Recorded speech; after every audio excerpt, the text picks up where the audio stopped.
여러분 안녕하십니까? 계속해서 대구 경북 소식 전해드립니다.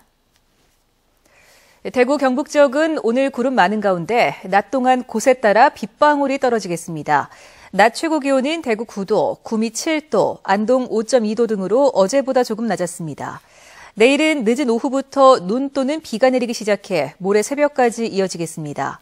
예상 적설량은 모레까지 1에서 3cm고 예상 강수량은 5mm 미만입니다. 대구기상대는 내일 북쪽에서 찬 공기가 내려와 기온이 많이 떨어지고 바람도 강하게 불면서 체감 기온은 더 낮겠다고 예보했습니다. 어제 발생한 대구의 도금 공장 유독가스 누출 사고와 관련해 경찰이 현장 감식을 벌이는 등 본격적인 수사에 나섰습니다.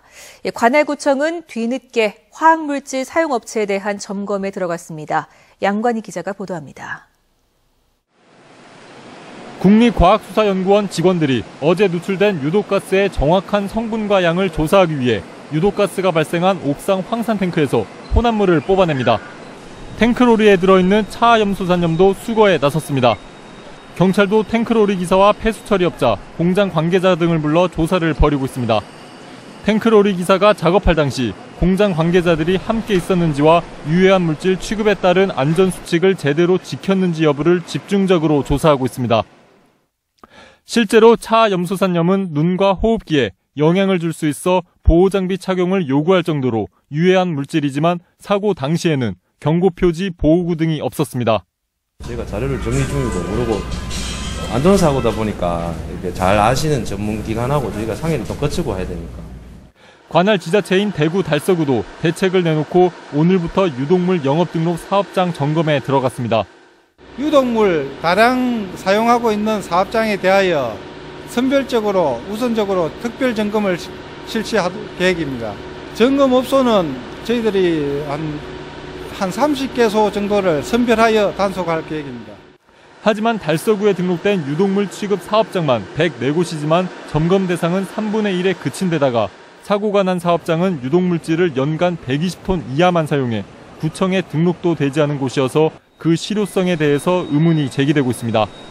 MBC 뉴스 양관입니다.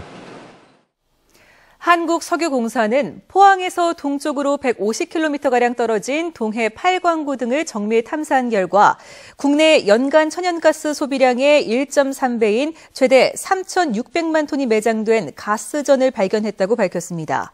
석유공사는 구체적인 매장량은 내년 시추를 통해 확인할 계획이고 시추 시기를 앞당기기 위해 시추 위치 선정과 심해 시추선 확보 등의 작업을 진행하고 있다고 덧붙였습니다.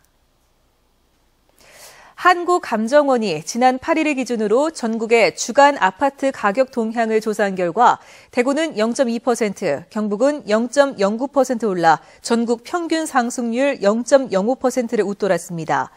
서울은 지난 7월 말 이후 계속 오르다가 19주 만에 처음으로 상승률 0%를 기록했습니다. 지난해 말과 비교해 대구의 아파트 매매가격 상승률은 7.2%, 경북은 6.2%로 전국 평균 상승률 2.8%보다 2배 이상 높았습니다. 도청 신도시 이주민들에 대한 강제 철거 조치가 이뤄진 지 1년째인데요. 주민들은 여전히 이렇다 할 이주 대책도 없이 비닐하우스에서 혹독한 겨울을 보내고 있습니다. 엄지원 기자가 보도합니다. 89살 권기주 씨. 평생 농사짓고 자식 키운 삶의 터전을 떠나 이곳 컨테이너촌으로 옮긴 지 벌써 1년째입니다. 고대하던 임시 주거단지 소식은 묻힌 지 오래. 보상금 3천만 원은 두 내외 생활비로 바닥을 드러내고 있습니다. 권 씨는 아침 눈뜨기가 무섭습니다. 답답하고 눈물밖에 안 나지. 이제 대금 사달라 지자리 못 죽고 이리 나와가지고 이제 연말 다 오면 뭐 자식의 집에 간다든지 뭐 자식이 온다든지 하지만 우리는 그 형편도 못 되고. 14개 동에 모여 사는 21명의 이주민은 대부분 보상금이 몇 천만 원에 불과한 고령의 소액 보상자들입니다. 이 거주지도 이주민들이 십시일반 돈을 모아 겨우 마련했습니다. 안동시와 경상북도, 경북개발공사는 한 푼도 지원하지 않았습니다. 편입된 주민들이 같이 모여 살 수 있는 그런 마을을 조성할 수 있는 그런 여건을 만들어 달라. 도하고 개발공사에서는 이제 이걸 계속 이런저런 핑계를 해가지고 결과적으로는 못 해주겠다. 행정당국은 보고도 못 본 척, 소방당국만 그저 행여 대형 화재가 나지는 않을까 발을 구르고 있습니다. 건물이 다세대로 밀집하여 있으면은 연소 확대 우려성이 매우 높습니다. 그래서 다수의 인명 피해도 예상되고. 내년 도청 이전을 앞두고 축제의 분위기가 고조되고 있지만 정작 터전을 내준 이주민들은 축제의 이면에서 난민 같은 겨울을 맞고 있습니다. MBC 뉴스 엄지연입니다.